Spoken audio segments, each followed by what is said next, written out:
What's going on, YouTube family? This is Astinosis here, coming at you with another Dissidia Final Fantasy Opera Omnia video. Tonight we have a ton of very hype shit to unpack on this stream recap. Holy shit. And as you can tell, I'm playing the music of a little special someone. And yes, here I am in a Deadpool onesie. I actually worked in this today. So yeah, let's get to this, man. There's so much hype shit happening here. I can't. Like, I was just flabbergasted. To start off, as we already saw in the in-game announcements, we do have the new artifact system. I cannot wait for this because I have a tendency to farm the shit out of arts, and I honestly get burnt out sometimes from doing it. And so, some of the characters that I really want to build don't get as much love as others. Or there's situations like with Beatrix where I grinded her art so fucking hard in her original release that when her event was rerun, and I wanted to get those perfect arts, but I was so burnt out. It's like my brain just remembered hours upon hours grinding her event. So yeah, this is gonna be great, and you know, those of us with the MOG passes, we get the guaranteed double passives. Like, that is just juicy. And moving along, and you know, but this is just more information about the artifact improvements. It's going to be a lot faster to get these done now, and I absolutely cannot wait because there's still characters that I want to build that this is going to make it that much less painful for. Not to mention, this is the perfect time. I mean, granted, you kind of need the MOG pass for this, even just the basic MOG pass, the cheap one. But I'm gonna go back to characters like Lion. My Lion, I wanted to build her, but my arts for her suck ass. So I'm gonna go back and do that. That'd be great. I look forward to that big time. And then, like, so many more improvements. Like, we can see the total damage done. We can see the enemy percentage indicator. Best part also. Well, I keep saying best, but realistically, this is all just the best. Being able to start the stage at hard mode. This is especially great for story chapters because those are long and getting through them is long. I would rather just start at hard mode and get her done and still get all my rewards. That's amazing. I cannot believe they did this. The boards as well. The only thing I can see this being an issue for is that, you know, some people like to save the treasures for later. You know, that is what it is. I'm fine with it. Then the Dimensions End thing I don't really care about, but everything else I am super fucking hyped for. And then I had a feeling that this was going to be a thing. The Halloween campaign, I figured that moving forward, is typically, I feel like I remember us getting a lot of free pools, especially around the holiday season. So October, November, December, January, leading up into the, and February, of course, leading into the anniversary event. Typically lots of free pools, which honestly I'm of the opinion that they should just debut every single banner with the free pool. It really doesn't hurt them, and it entices people to pool. I would say it kind of scratches the itch a little bit, but for some people it makes them want to keep pulling because, like, well, that was a shit pool. And a lot of people complain about the free pools because they're like, oh, I never get anything good. Well, that's RNG. RNG is a thing. It's always going to be a thing. It's not going anywhere. That being said, I love the fact that my pro tag banners have been shit. Like, all but one pool, which it was a dupe for me anyway, but all but one pool have been... That one pool had I believe it was a Warrior of Light EX weapon, which I don't need because I already have. And everything else has just been garbage 15s and 35s. So that's essentially, in my opinion, resetting my RNG so that way, you know, woo, upcoming, like this recent month, I've been fairly lucky other than Edward. But yeah, like this right here, holy shit. And this is the reason why I'm playing this theme song right now, is because of, you know, that boy Vivi. Like, when they announced the special announcement, I didn't even realize that they mentioned that there was going to be a surprise. Like, real talk though, Josh did a fucking amazing job with his makeup and everything. That was really awesome. But when I saw this, like, I was just like, wait, what's happening? There's a surprise. It's gameplay footage. I assumed that we were just gonna see footage of, say, the next LUFENIA event or something. I was not expecting to see Vivi on screen and his skills with an LD. Like, I had an oh my god, what the hell moment. I was like, shit. And then a costume on top of that? Like, really? Holy shit. They finally gave him AoE damage, which he desperately needed. Realistically, he does still need more hits with his fire with the skill 1. And that should be at least Splash Brave, because really 4 hits in this era, that's not going to cut it, man. And the best part is that it arrives tomorrow. Well, best and worst, because holy shit, you know, a lot of us were planning things. Like, I was planning a pool battle with Brother Hamslam for both Warrior of Light and Kuja. And now he's thinking, and depending on how these pools go, he's probably backing out of Warrior of Light.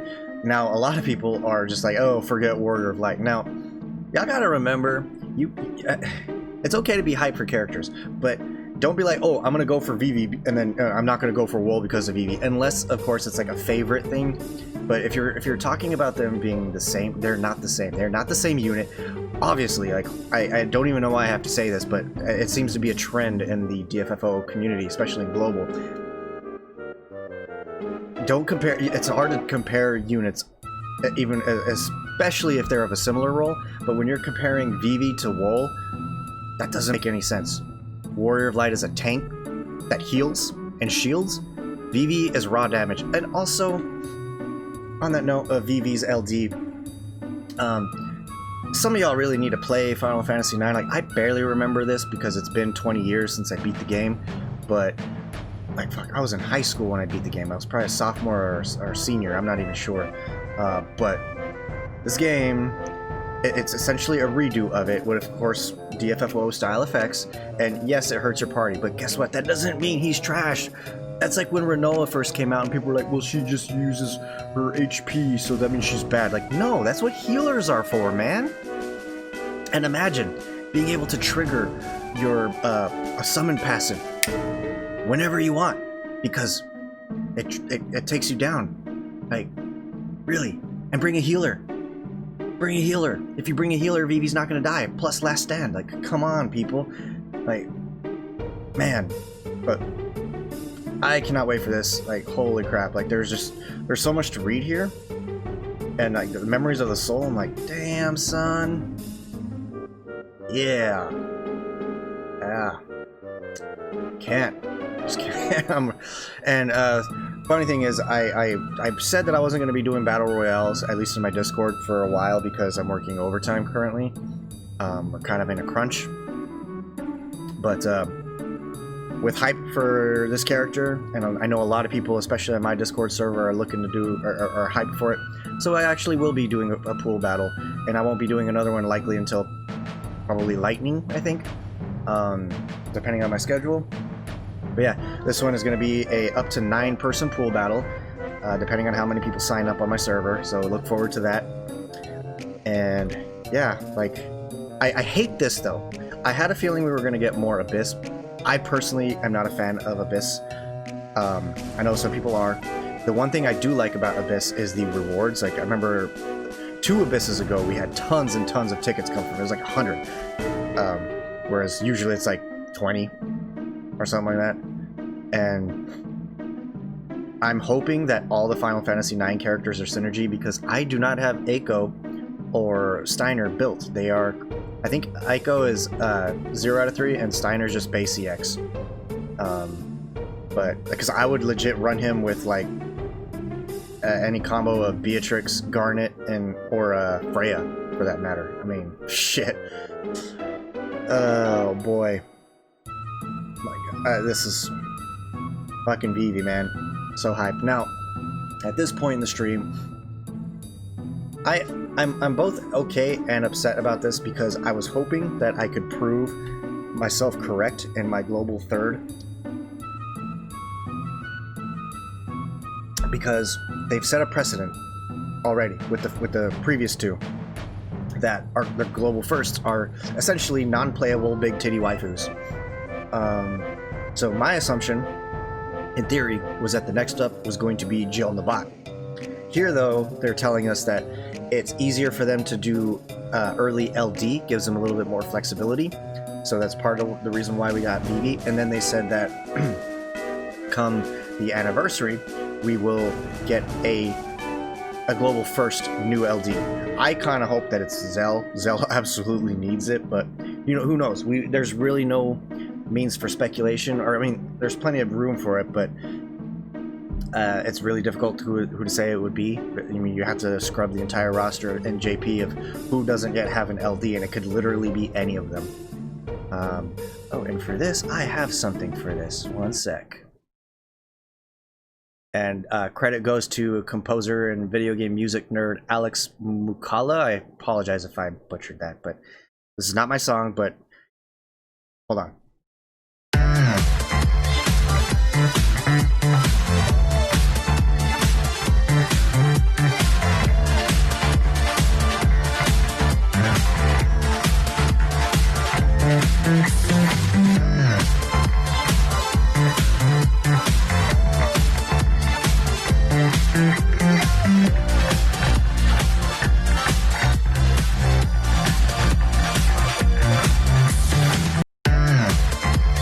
Alright, so slight music shift. So the reason I'm playing this is because, as we know, Warrior of Light is coming with his personality. On top of that, we are also getting Thancred's rework and realization. And the man with the machine gun himself, Laguna! Oh my god, I can't wait for that. Unfortunately, for whatever reason, they did not actually completely call that out, but that's fine, we know it's coming. So for this portion, I'm swapping to man with the machine gun, then we can go back to some movies. But yeah, so we know that LUFENIA is coming, and you guys really need to be careful, really think about your pools, really think about who you bring to. This is all about testing your roster. And as I understand it, the key reward behind these is the high guard tokens. And as far as I know, that basically just allows you to brain fart. Like, it helps you increase your damage cap, your brain damage cap, and you know, it is obviously very useful. That being said, you're going to need a diverse roster, so the talk of just skip, be careful about that. Really think about what you're doing and who you're skipping and who you need on your roster. I know I'm ready for it. I have to be. Right, we'll give now with the machine gun a wee bit of a break here. We go back to that there Vivi theme, yeah. So, oh boy, as we know, the month of November is absolutely fucking loaded. To start off, we're gonna have 8. Now, as you notice, the schedule is kind of shifted because, I guess because of Vivi, really. That's kind of throwing a snag. Like, I was hoping that Warrior of Light was gonna be either Wednesday or Thursday. Now he's on Sunday. And we got 8 coming up. With his Lost Chapter, I'm absolutely going for that. I ended up having to cancel Pool Battle because it takes time, and I'm in crunch and I get tired. It's a lot of editing doing a battle. King and Edward boards, Kurasame. Yeah, Kurasame is one that I've been told by a few people not to skip. We're gonna see, because man, like, this is 4 banners in a row. Actually, more than that, because goddamn, like, it's a loaded month. It is a super loaded month. Oops. Did I just skip the music? Oh well. And then after that, we have World of Illusions, and this is falling on the 17th of November. I'll be joined by Brother Hamslam pulling on that, and then I will likely start streaming the summon boards. You know, I know it's totally exciting, but that being said, Kuja is going to be legit. And keep in mind, some of these all these LD characters that we've currently got, they don't have LD boards yet, which that starts on Ramza, as far as I know. But yeah, like, whew, this is going to be. I mean, thankfully the Mod Pass makes this grind far less painful. And then, of course, boom, new tier of Entropy and a new shiny nameplate. I like the look of that, the diamond. It looks legit. That will, after pulling for Kuja, that will likely be the first thing that I do, or maybe not. I don't know, because I do like to go at them with full power. So what I'll probably do is I'll plan my team and then make sure I get those boards done first, and then go tackle Entropy 17. Because I'm not worried. I mean, tough against ranged, brave gain prevention, so that basically means that you want strong auras. I think that includes batteries are out, so no battery. And so yeah, melee and magic characters with a lot of damage, a lot of pew pew, get her done. And yeah, oh gosh, it continues with fucking Gao, man. Oh my gosh, like I love Gao. I know a lot of people shit upon him when he first came out. He does get a lot better with his LD. Ah, gosh. And